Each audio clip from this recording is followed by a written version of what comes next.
Railway വികസനത്തിൽ എങ്ങുമെത്താതെ ദുരിതം നേരിടുകയാണ് കാസർഗോഡ്. അതിർത്തി പ്രദേശങ്ങളിലെ റെയിൽവേ സ്റ്റേഷനുകളിൽ കൃത്യമായ അടിസ്ഥാന സൗകര്യങ്ങൾ പോലുമില്ല.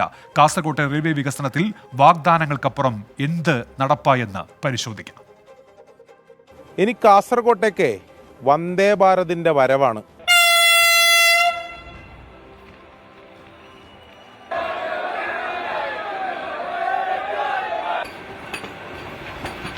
ആന വന്നേ എന്ന് പണ്ട് പറഞ്ഞു കേട്ടിട്ടുണ്ട്.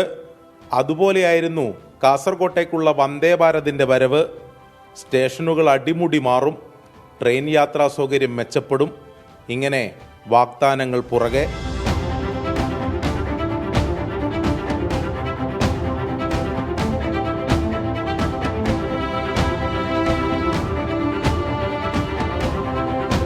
അനുവദിച്ചു തന്നത് നിതിൻ ഗഡ്കരിയാണ്.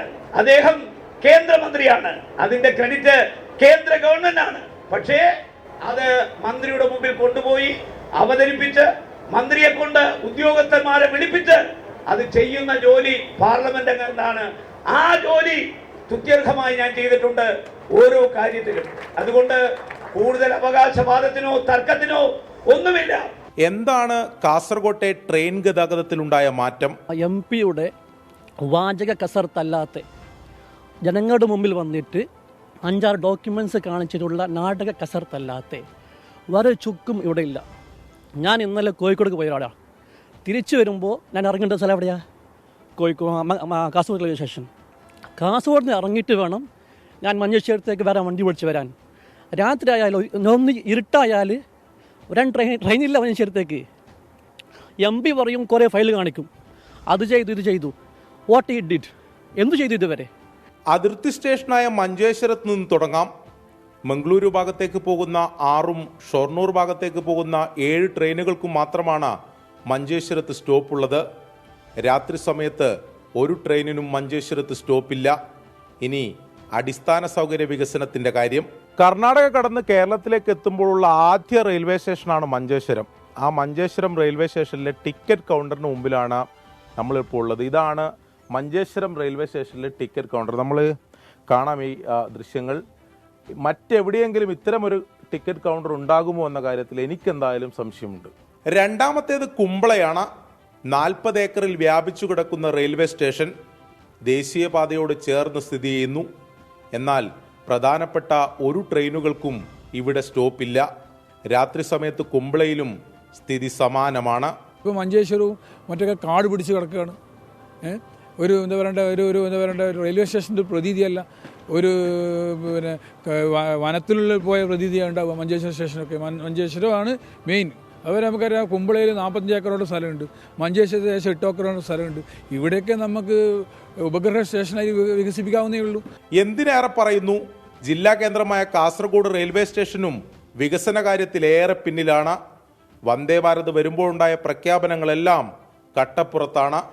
കൂടാതെ Coimbatore Kannur express, Alappuzha Kannur executive express, Thiruvananthapuram Kannur Janshatabdi തുടങ്ങി 8 ട്രെയിനുകൾ ഇപ്പോഴും കണ്ണൂരിലാണ് സർവീസ് അവസാനിപ്പിക്കുന്നത്. ഇത് കാസർഗോട്ടേക്ക് നീട്ടണമെന്ന ആവശ്യം റെയിൽവേ പരിഗണിച്ചിട്ട് പോലുമില്ല. കാസർഗോഡ് നിന്നും സുനിൽ മുല്ലച്ചേരിക്കൊപ്പം അരുൺ പൂപ്പറമ്പ, 24. പൊതുജനം കഴുതയല്ല സാർ.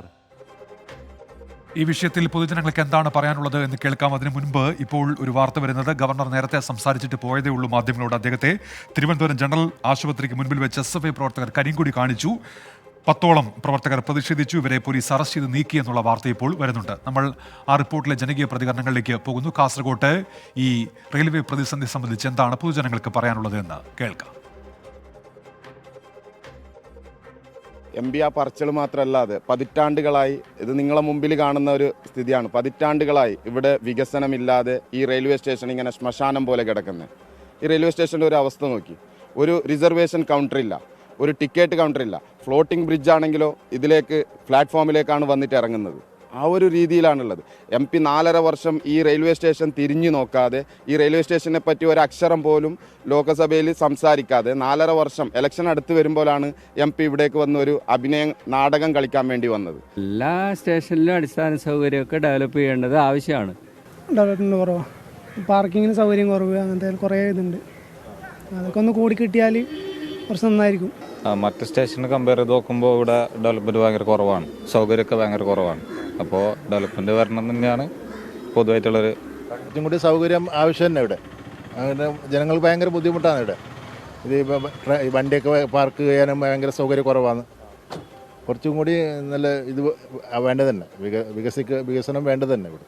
റെയിൽവേ വികസനം വേണം സാർ. ഇതിപ്പോൾ ഇവിടെ നിന്ന് കാണുന്നത് ഇവിടെ വണ്ടി വെക്കുന്ന സ്ഥലമില്ല. രാവിലെ ഇവിടെ കുറേ ആൾക്കാർ പാർക്കിംഗ് വരുന്ന പാർക്കിംഗ് സ്ഥലമില്ലാണ് അവർ റോഡ് സൈഡിൽ കൊണ്ടിട്ട് വെക്കുന്നത്.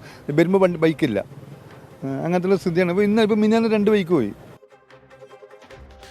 ഇത്തരത്തിൽ നിരവധിയായ പ്രശ്നങ്ങൾ നിലനിൽക്കുന്നുണ്ട് എന്നാണ് പൊതുജനങ്ങൾ ചൂണ്ടിക്കാണിക്കുന്നത്. അതിനൊക്കെയും പരിഹാരമുണ്ടാകും എന്നുള്ള പ്രതീക്ഷയോടെ നമ്മളൊരു ഇടവേളയിലേക്ക് കടക്കുന്നതിന് ശേഷം തിരികെ എത്തുമ്പോൾ ശബരിമല പാതയിൽ കാട്ടാനിറങ്ങിയ വാർത്തയിലേക്ക്. ലോകത്തെവിടെയായാലും ഏത് സമയത്തും 24 വാർത്തകളും ഓഗ്മെന്റഡ് റിയാലിറ്റി പാക്കേജുകളും എക്സ്പ്ലെയിനറുകളും വിശദമായി കാണാൻ ഞങ്ങളുടെ യൂട്യൂബ് ചാനൽ നിങ്ങൾക്ക് സബ്സ്ക്രൈബ് ചെയ്യാം.